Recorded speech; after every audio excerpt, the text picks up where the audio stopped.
Un parlement de défis pour de grandes réformes. Ils sont sept députés élus pour diriger la 8e législature. Des parlementaires rompus à la tâche qui ont fait la promesse de relever les grands défis d'un parlement de développement. Aux commandes, un grand homme d'un parcours atypique.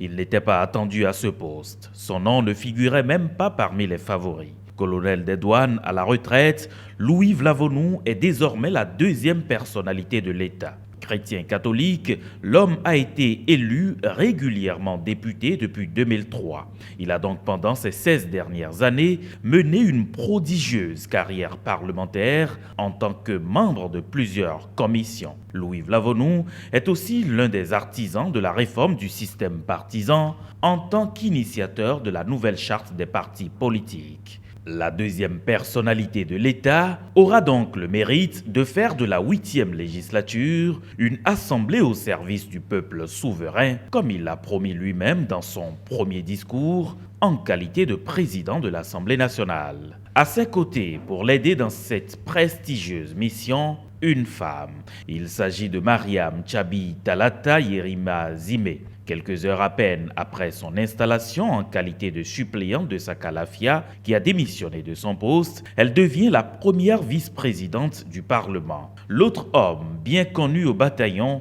c'est le général Robert Gbian. Il revient au poste de deuxième vice-président après une première expérience au cours de la 7e législature. Deuxième questeur sous la législature écoulée, Boniface Yawetome, quant à lui, est monté en grade. Désormais, il devra assurer le rôle de titulaire. Il devient donc le premier questeur et est appelé à se faire accompagner dans sa mission par André Okunlola, qui est élu deuxième questeur. À l'instar de Robert Gbian, Sofiat Tchanou ne bougera pas d'un seul pouce. Elle est réélue avec 83 voix pour, première secrétaire parlementaire. À ses côtés, comme deuxième secrétaire parlementaire, le député Delonis Djimeko Koglevi. Élu dans un contexte particulier, cette législature a la responsabilité de marquer positivement les esprits des Béninois. Aux manettes, Louis Vlavonou, le premier d'entre eux, devra d'abord et avant tout se mettre au-dessus de la mêlée.